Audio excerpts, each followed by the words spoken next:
So welcome to my channel. Today we're going to study about the types of communication barrier. Okay, the first one we're going to study is semantic barrier.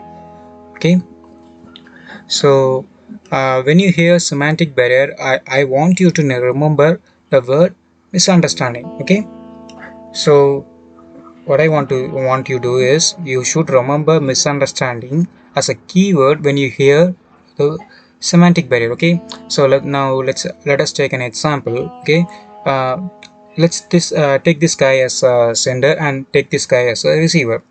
The sender wants to send a parcel to the receiver, intending to that he will understand this as a number 8, but the receiver takes it as a structure of DNA. So whose fault is it is? It is the fault of receiver or it is the fault of the sender? But the real thing is it is misunderstanding between them, because that object can have many meaning. It can have a word meaning infinity, it can have a wave meaning, it can have a 8, it can have a meaning of DNA. So it's basically a misunderstanding that will lead to a barrier, communication barrier. Okay, that barrier is known as semantic barrier. Let's take a look at various semantic barriers. Okay, the first one is technical jargons. Okay, the first one is technical jargon. So let's take an example of military. Okay, the military, they use a word called AWOL. Okay, AWOL, which means when the person's whereabout is unknown. Okay, um, it's a military jargon. Okay, when this jargon is said to a normal civilian, he won't understand this. So this will be a barrier in communications. Second thing I want is homophones. Okay, these are words have same pronunciation, different meaning. Let's take a look at these three words. They have same pronunciation but different meanings, so it will lead to a misunderstanding, which in turn becomes a barrier in communications. Okay, the last thing third thing is homonyms. Okay, they have same pronunciation and the spelling is same, but the meaning is different.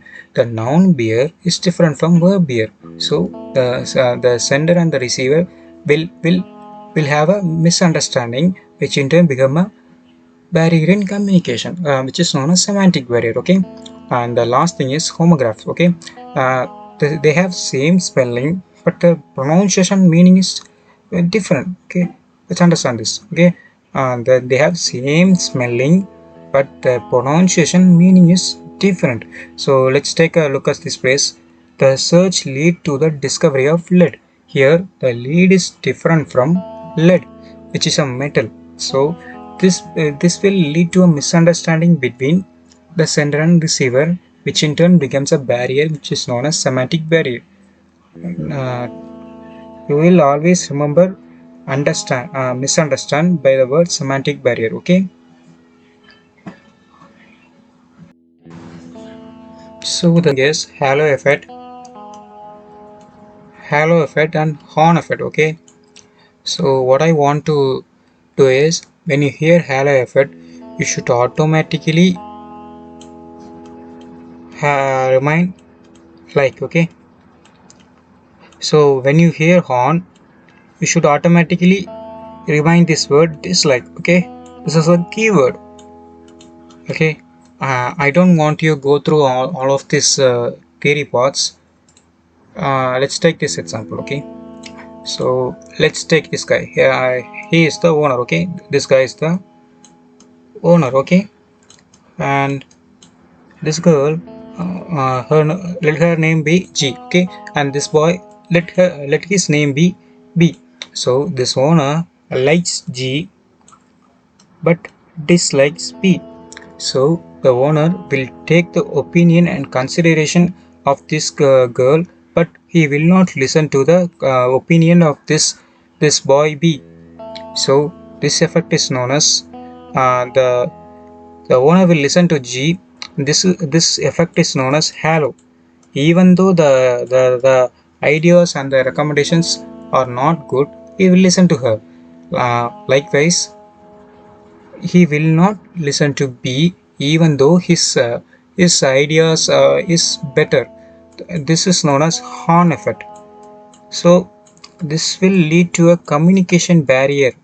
Yes, because we can't tell owner about his ideas, because owner will not listen to him, even though his ideas are way better than the girl G.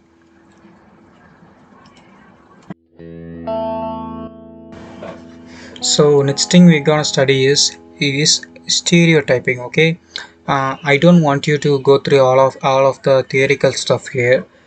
I just want you to, when you hear this word stereotyping, I want you to remember assumption. Okay, I want you to remember assumption. When you hear stereotyping, your mind should automatically remember assumption. Um, let's not go through all of the theory stuffs here. I will explain in example. Okay, so let's suppose there's two guys. The number one, this guy is coming from country A, and this guy is coming from number B. So this B guy wants a favor from A guy, so he's thinking about talking to him. Okay, but he assumes that he's from assumes just because of from being he's from different country, he believes that he will not behave with him in a proper manner. He believes that he assumes he made an assumption that the A guy will not do a favor to him.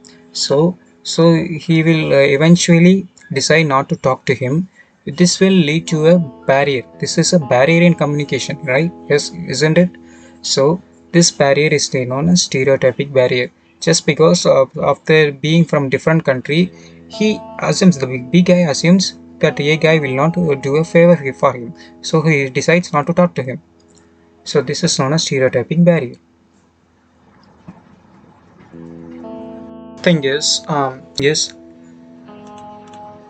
dogmatism. Okay, when you hear this word dogmatism, you should remember a set of principle. Okay, so I don't want theoretical stuffs here. I just want you to explain this with an example. Okay, suppose let us this man. Okay, this old man lives with a set of principle. Okay, if a young man comes to him and said some things which is against his principles, what he will do, he will not listen to the younger man.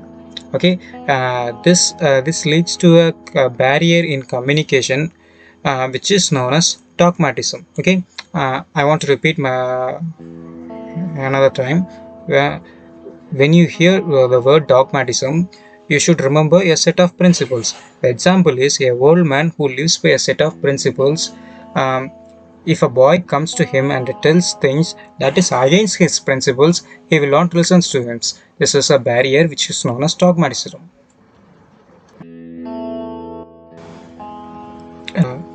The next part is generalization. Okay, when you hear the word generalization in communication barrier, your mind should automatically remember past experience. Okay, so I want to explain this with a simple example. Let us consider this man. Okay, this old man who is a good man. Okay, good is a good man, but he has a bad experience with boys, with the children, with the children with the school. Let's consider that school A. Okay, he has a bad experience with the students from school A. Suppose this boy comes and asks a favor with this old man. He will refuse it, even though he's a good man. He assumes that this schoolboy who is from school A is a bad student, just because he had a bad experience with the students from school A. School A. Okay, I want to repeat another time. When you hear generalization, your mind automatically should remember past experience. This man, who is a good man, had a bad experience with students from school A. This man, who had nothing to do with this old man, ask a favor from him. He refuses it because he doesn't want to talk to the students from school A.